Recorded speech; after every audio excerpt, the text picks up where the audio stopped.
Olá, eu sou Ivan Lima e é um prazer te receber aqui na Fatos Desconhecidos. Hoje eu vou explicar algumas questões sobre o conflito entre Rússia e a Ucrânia e o que a OTAN tem a ver com essa história. Bom, na verdade, ela está completamente relacionada com o conflito. Mas, afinal de contas, o que é a OTAN? Essa é a sigla para a Organização do Tratado do Atlântico Norte, que existe há mais de 70 anos. A aliança consiste no apoio político e militar entre os países membros. Além dessa cooperação, ela contribui com apoio técnico e militar em operações da Organização das Nações Unidas, a ONU. Conhecido como Tratado de Washington, o acordo que deu origem à organização foi assinado entre algumas potências ocidentais em 1949. 4 anos após o fim da Segunda Guerra Mundial. Para entender como essa organização surgiu, precisamos voltar um pouco no tempo. Quando a Segunda Guerra Mundial acabou em 1945, com a derrota da Alemanha nazista e de seus aliados, as grandes potências europeias enfrentaram um período de crise econômica intensa, devido às consequências de uma guerra devastadora como nunca tinha sido vista antes, em tamanhas proporções. Nesse contexto, 2 países se ergueram como as maiores potências em influência econômica e política: Estados Unidos da América e a extinta União das Repúblicas Socialistas Soviéticas. De um lado estavam os Estados Unidos, como uma grande potência econômica de um mundo organizado pelo sistema capitalista. O país definiu sua hegemonia econômica entre as últimas décadas do século XIX e final da Primeira Guerra Mundial, no ano de 1918, em substituição ao monopólio econômico britânico. Do outro lado estava a União Soviética, que surgiu após a Revolução Russa de 1917 e que, desde então, passou a estruturar uma economia socialista em expansão. A nova configuração geopolítica do pós-Segunda Guerra deu início a um período de bipolaridade e tensões ideológicas. Esse momento da história mundial ficou conhecido como Guerra Fria, que, apesar do nome, foi um período marcado por grandes conflitos e tensões militares. Nesse contexto, outras movimentações políticas antecederam a formação da OTAN. Em 1947, os Estados Unidos da América desenvolveu seu projeto político e militar de contenção do avanço socialista através da doutrina Truman. No aspecto econômico, a potência norte-americana lançou o Plano Marshall, com grande investimento na reconstrução dos países europeus do lado ocidental e também do Japão, regiões que foram devastadas pela guerra. Em resposta ao fortalecimento dos Estados Unidos no lado ocidental, a União Soviética, na época liderada por Joseph Stalin, realizou um golpe na antiga Tchecoslováquia e cercou Berlim entre os anos de 1948 e 1949, que estava dividida entre socialistas e capitalistas. O cerco foi basicamente um bloqueio terrestre e fluvial da parte ocidental da Alemanha, de domínio capitalista. Foram suspensas as comunicações que passavam pela parte oriental, ou seja, socialista, e que ligavam a região ocidental a importantes vias de acesso comercial. Nesse período, a União Soviética fortaleceu seu domínio sobre os países que passaram a compor o bloco socialista: Polônia, Tchecoslováquia, Hungria, Alemanha Oriental, Romênia e Bulgária. Após a extensão do domínio territorial soviético, já em 1949, alguns países ocidentais se uniram com o objetivo de estabelecer uma defesa à possibilidade de expansão soviética na Europa. Assim, se formou a OTAN. Os primeiros países membros foram Bélgica, Canadá, Dinamarca, Estados Unidos, França, Islândia, Itália, Luxemburgo, Holanda, Noruega, Portugal e Reino Unido. Anos depois, em 1955, com a entrada da Alemanha Ocidental para a OTAN, a União Soviética criou o Pacto de Varsóvia, estabelecendo sua própria aliança militar no bloco socialista. Depois de décadas do fim da União Soviética, que aconteceu em 1991, e da dissolução do Pacto de Varsóvia, a OTAN permanece como uma aliança que garante a cooperação militar entre seus membros. Uma das suas regras é que 2% do PIB de cada país integrante seja destinado à defesa militar.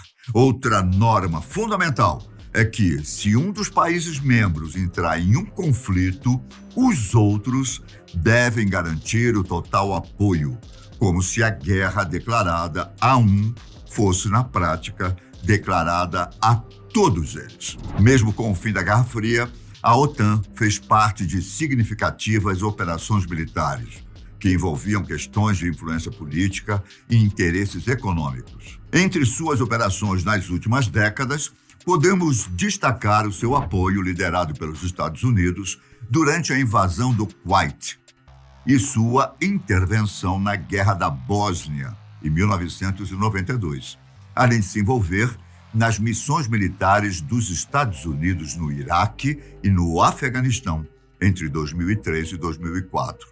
Mais recentemente, também apoiou missões em 2011 na Líbia, durante a Primavera Árabe. Atualmente, a OTAN tem sua sede em Bruxelas, na Bélgica, e conta com a adesão de 30 países, entre eles a República Tcheca, Romênia, Turquia e Polônia, países que já foram pertencentes à União Soviética. Na verdade, 14 países que fizeram parte do bloco socialista durante a Guerra Fria atualmente integram a OTAN. Esse é o caso da Letônia e da Estônia, que fazem fronteira com a Rússia e que são membros da OTAN desde 1999. Isso significa que, se a Ucrânia entrar para a aliança, o território russo ficará cercado pelas forças militares ocidentais. Desde 1990, a Ucrânia é parceira da OTAN e, em 2008, deu início ao processo para se tornar membro efetivo da aliança. No entanto, sua entrada nunca se concretizou. A situação se tornou mais complexa quando, em novembro de 2013, o governo ucraniano decidiu cancelar sua entrada na União Europeia. O país sofreu um golpe que depois o então presidente Viktor Yanukovych. Com a recusa da Ucrânia em participar da União Europeia, manifestantes fizeram barricadas na Praça da Independência, que fica na capital, Kiev. Conhecido como Movimento Euromaidan, os manifestantes fizeram protestos na praça e exigiram uma reforma constitucional, uma aproximação com a Europa e o afastamento da Rússia. A resposta do governo foi a repressão e a aprovação de leis que limitavam o direito à manifestação. Apesar disso, a pressão do movimento fez com que o parlamento votasse pela antecipação das eleições e, em seguida, o presidente foi deposto. Atualmente, o governo ucraniano é liderado pelo presidente Volodymyr Zelensky, eleito em 2019. O governante é contrário às relações de proximidade com a Rússia e apoia o alinhamento do país com a OTAN. Desde 2014, o país vive dividido entre apoiadores da aliança com a Rússia e opositores ao domínio russo, que desejam a aproximação com o Ocidente europeu. Desde a eleição de Zelensky, houve um crescimento dos conflitos entre os grupos separatistas, principalmente com a formação de grupos paramilitares contra os movimentos pró-Rússia. Além da expansão dessa aliança militar no leste europeu, a Rússia apontou algumas razões para justificar a guerra. Primeiro seriam os movimentos separatistas ucranianos. Depois, o crescimento de grupos neonazistas no país, desde o movimento Euromaidan, como é o caso do Batalhão de Azov. O grupo começou como milícia armada do movimento nacionalista branco na Ucrânia e, desde 2014, faz parte da Guarda Nacional Ucraniana, em combate aos separatistas pró-Rússia, presentes na região leste do país. Entretanto, existem outras questões, principalmente econômicas e políticas, que explicam o conflito. Com o fim da União Soviética, os Estados Unidos retomaram sua hegemonia internacional, configurando um amplo sistema de dominação e influência econômica. Sob o pretexto de garantir a democracia, a potência norte-americana fortaleceu seu domínio por meio de intervenções militares e guerras, principalmente nos países asiáticos. Entretanto, desde o início do século XXI, a China se estruturou como potência capitalista capaz de ameaçar a hegemonia norte-americana. O país construiu grandes relações comerciais entre os países do Oriente Médio, do Sul Asiático e da Ásia Central. Esse deslocamento do eixo econômico atraiu também relações e alianças com a Rússia. Nessa nova configuração de influências econômicas, devemos lembrar que a Eurásia, formada pelo leste europeu e pelo continente asiático, é uma região rica em fontes energéticas. Ele é palco frequente de disputas econômicas. Sobre a invasão da Rússia à Ucrânia, que se iniciou no dia 24 de fevereiro, analistas da política internacional entendem que ela faz parte de uma estratégia para garantir seu domínio territorial e econômico no leste europeu. Em 2008, a Rússia incorporou as províncias da Ossétia do Sul e Abecásia. E no ano de 2014, tomou o território da Crimeia, que pertencia à Ucrânia, desde o período soviético.